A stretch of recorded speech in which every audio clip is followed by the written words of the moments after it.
Hello there, I am a newbie to the Behringer grind.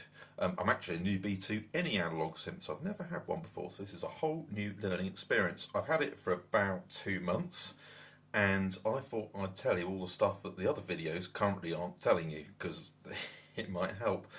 So the first thing out of the box is that you'll have seen all the Behringer demos for it, and they come with sort of multi-layers of sounds and that sort of stuff, and sound really cool.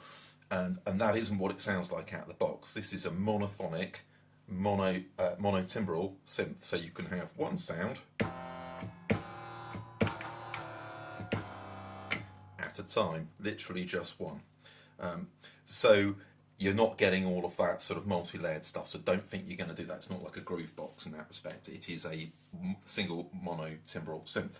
Second thing is, there are no onboard effects. So let me just turn off, I've got a reverb externally, so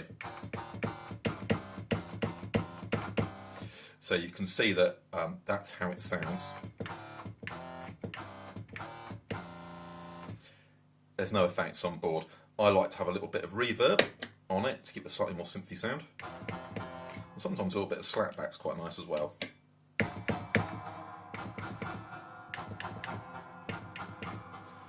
Don't leave that on the time. So I've just got a couple of guitar pedals, putting that off board. If you're recording into a DAW, I would suggest you just take it clean, and then you can have like fine control over the reverb and all that sort of stuff in your DAW of choice. Okay, so I'm not going to talk about all the usual stuff that people talk about that, because they've already talked about it in other videos. It's not very interesting. What I'm really interested in is all these things up here, which I haven't yet seen any videos. That could just be some crap at searching YouTube, but I haven't found them. So I think that somebody needs to do something around that. So getting out the box, one of the things I do recommend is, obviously you have a sequencer here, which you can program using the buttons here. That's quite hard. They mention some software in the manual, which you can download. I forgot what it's called. Is it Synth Tribe? It might be called Synth Tribe. You can download it and just put some patterns in and program in there across from Synth Tribe. And then when you want to fiddle around the knobs, you can just press the play button. And you've got some patterns to hand that you can work with, which is really useful while you're fiddling to make sounds. Just on the subject of this little manual here, it's not Behringer's finest hour. It's got a little section in English somewhere here, which is great, which will sort of talk you through the controls, but it's pretty rudimentary stuff. Doesn't give you a lot of information, to be perfectly honest. The other thing is, so it's really critical, I didn't realise for 2 weeks, is that the thing that explains how all the different models which are on here work isn't in the English section. You have to go all the way back, and eventually you'll find it back there. And that's really important, because that's telling you for each of the engine sounds what each of these knobs here is going to do, how it's going to affect it. When they call them timbre, harmonics, frequency, and the morph, but it's kind of like the pirate code. It's more guidelines and rules. One of the things I did with this is just to scan it and print it onto a piece of A4 and keep it above your synthesizer, because that does make life quite a lot easier.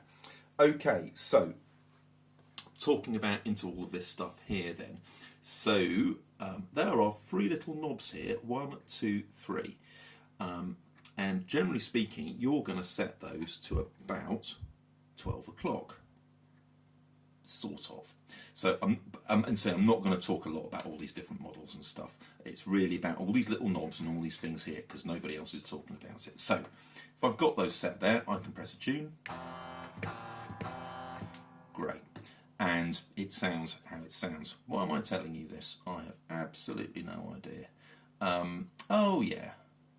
So without any of the cables plugged in, this is, they're kind of like little fine tunes. So if you just want to very subtly adjust the timbre, then you can do it with that, and so on and so forth. The one exception to this is this oscillator mod knob. At the moment this does nothing, so if I just press this play for a second, you can see it's having no impact whatsoever. And that's because the level of impact is controlled by this little knob here. So if I just tweak it,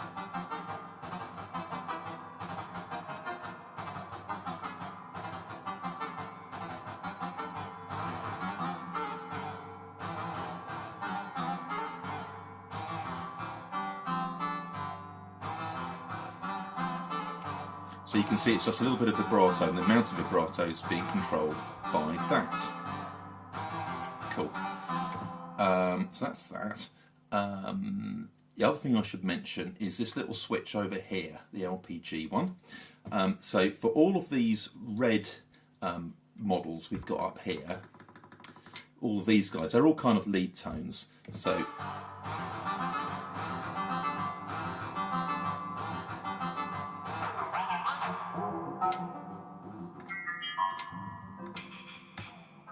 they're all kind of lead tones. When you come on to the second green set, these are all kind of percussive tones. So this, for example, is supposed to be a kick drum. Doesn't sound very kick drummy. Until you switch this switch here onto LPG, which I think stands for low pass gate or something like that. Suddenly much more like a kick.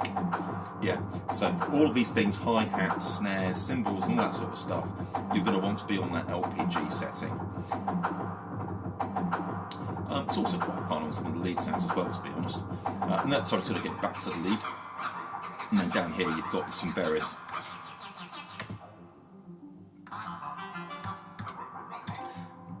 let's bring ourselves back to the thing. So I'm probably just going to stay on this for the rest of the video, to be honest. So let's talk about some of the other bits and pieces that are going on. So yeah, this oscillator mod thing is relates to that.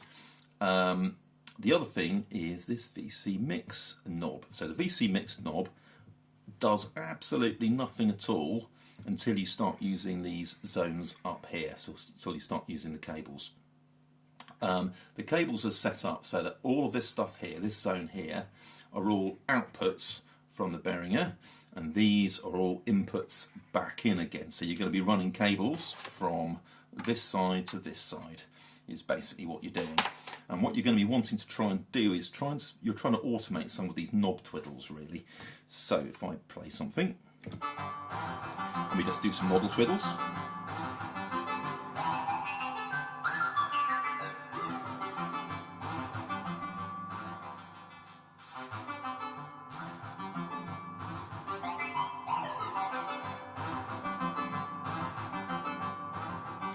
It would be really cool if we could automate those sorts of knob twiddles, because at the end of the day, none of this is there are no patches on this thing. You just set it up as you twiddle it, and it makes sense, because as soon as you pull these out, of course, it's not like somebody can magically put them back in again, so you can't store patches. So you'd need to take a little video and that sort of stuff, but you want to be able to automate all of these little knob twiddles. So how can you do that? Well, you've got a variety of stuff up here which can help you, and some inputs over here which can help you. So you also have this low frequency oscillator, which is really, really useful. So you have got this thing called VC Mix. So when it's all the way over here, that's a 0, that's 0 volts, and when it's all the way over here, it's 5 volts by default. So you can take that output and you can use it to control one of these things over here. So for example, without me plugging anything else into the insides, I can just pick up the output of VC Mix and chuck it into, let's say timbre, for the sake of argument. So let's just set that going. And look, it does absolutely nothing. And the reason for that is this little knob here. So if this little knob here, you need to offset it a little bit so that it has an impact.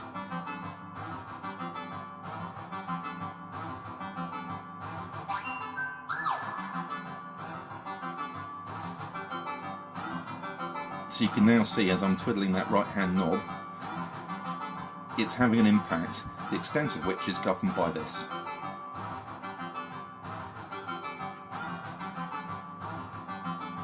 Now in fairness, you could on that one probably just do it by driving that. So if I do this, actually no, I can't. Hadn't realised that. No, you definitely need the input signal, so it has to come from VC Mix. There you go.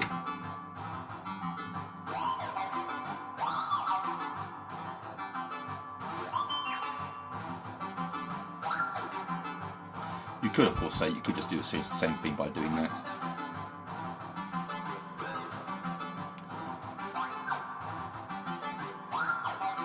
I'm getting a more extreme I'm getting a more extreme effect using the VC mix knob than I can with the timbre one.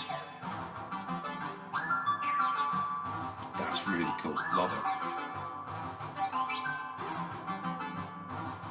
That's the thing about the Behringer, that's why I'd say go buy yourself one, because you could lose hours just doing stupid stuff with it. It's a lot of fun. Okay, what next? Okay, so the next thing we could do is, rather than me having to do the knob twiddles, we could govern that using the LFO rate. So what I can do to do that is, you can see that I've got a low frequency output here from the O5. I can either have a triangle wave or I can have a square wave. If I'm driving a knob, I reckon I want a triangle wave because it'll be sort of a smoothie thing. So I'm going to take the low, that guy there, and put it into mix 2. So that's basically putting up the high end here. And the reason I'm doing that is because, well, we could start off by putting it just straight in and see what happens. So let's just do that.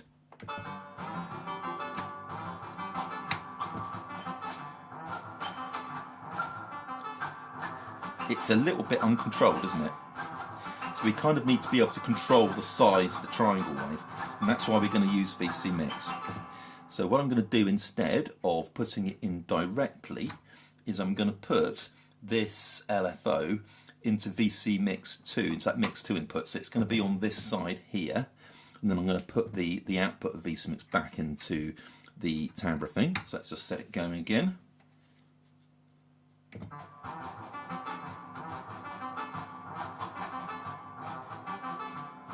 Getting a bit quickly, isn't it?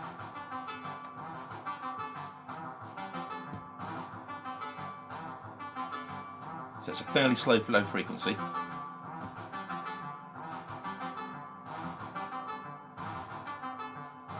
So you can see the effect it's happening with the sound.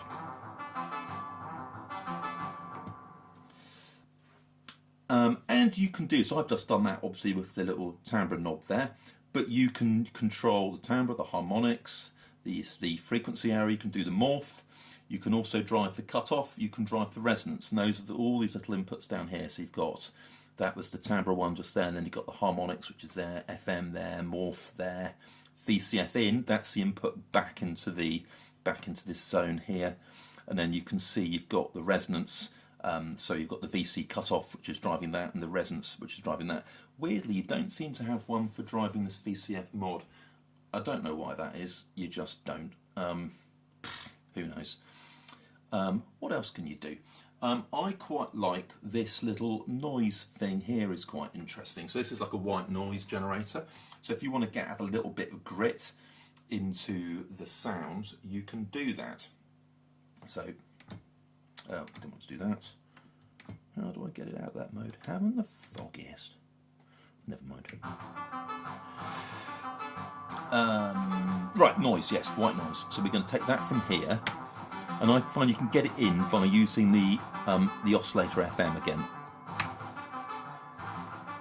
So I just set it to the middle, you can't hear the noise at all, but then I can sort of dial it in using the FM. So if I just go all the way over here, it turns into total noise. But if I bring it back,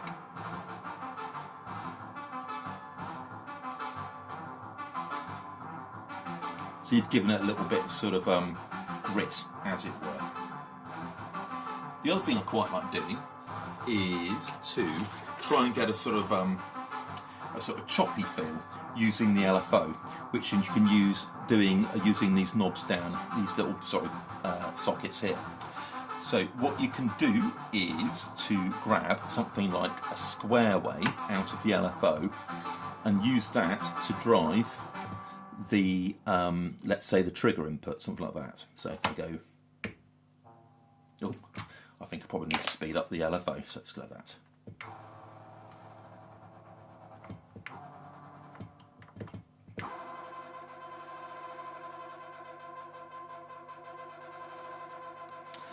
So every time the square wave fires, it's re-triggering the oscillator, or you can put it into the level.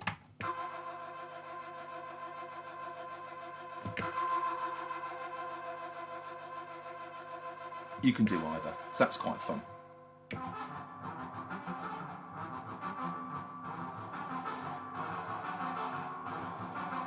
when you're right over there, you're kind of getting into some of the sub-frequencies, which are actually audio, which are quite fun as well. There are all sorts of fairly mad controls here, so you can actually drive this, start and stop the sequencer using these things. You can reset and set the tempo. I don't really know why you do that. People more creative than me will come up with good reasons for doing that. You can even drive the oscillator model, so you can shove that in there, and you can see it's flashing around depending on. So what happens to it?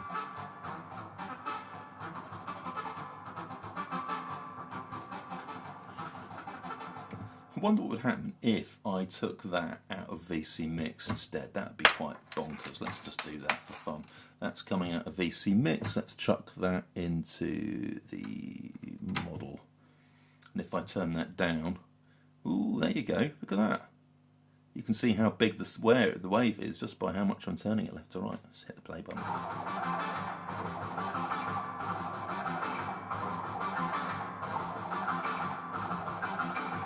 I've no idea what the use of that is, but it's quite fun. If I do it the other way around, plug it into mix 1, I'll probably get the other way up.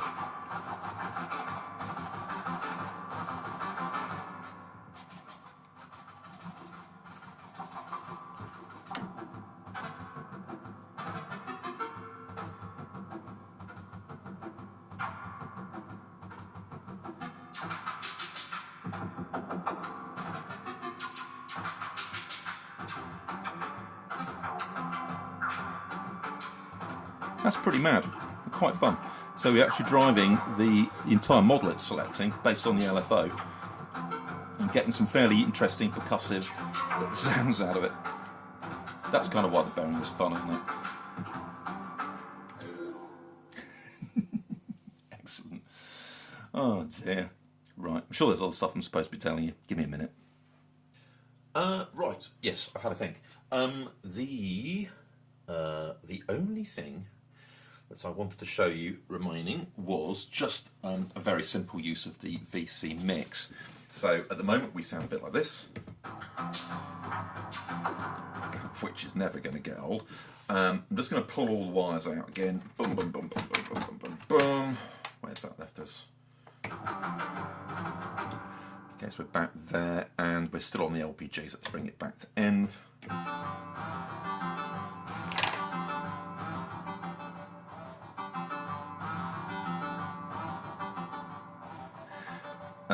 And one thing I was going to show you, the last thing I was going to show you was just the two oscillator outputs going through VC Mix. It's not desperately interesting, but just in case you haven't spotted it yet.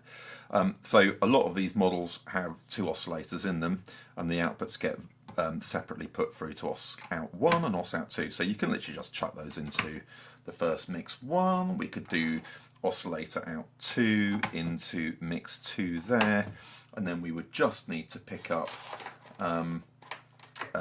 the VC Mix output from there, and do I even need to do it? I can't remember now. Let's have a quick play. Yeah, I need to do something. I need to take the VC Mix out from here, and I'm going to need to chuck it into VCF in, so that it's getting loaded into here.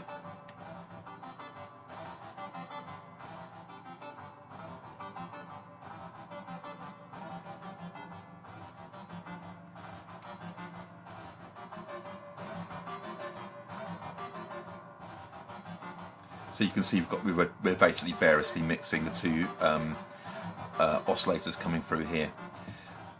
There are other things you can do. So you do have that's just a line output, much like the normal output. But you do have several other. You've got like an envelope output.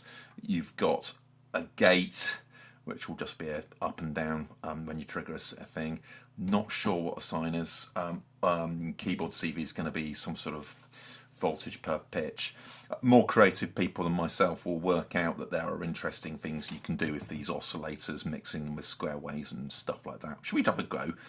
So I just pick up that and I don't know, put it into a stat. Does that do anything interesting? Not massively interesting. I'm sure there are lots of really interesting things you can do with the oscillators, though. I don't know, maybe can you chuck an oscillator output into a, have it driving What could you drive there? Maybe you could drive a PCF cutoff. I don't think that's interesting, is it? This is where you can get lost in the fiddling. Better people than me will work out more interesting things to do with that than I have there. Anyway, I hope that has been useful. I haven't mucked around with these things particularly. I mean, that's fairly straightforward, as whether it's a low cut or a high cut filter. I haven't the foggiest what pos this thing is for. No clue. And this thing just switches the modulation between the envelope, which is coming here, and the LFO here, which I have used a little bit, and that's cool. Hopefully that's been fun. Enjoy the box. It's really good fun. Enjoyable. I have no idea. This was my first ever video. I have no idea whether I'll shoot another one, but I hope it's been useful. Okay, bye.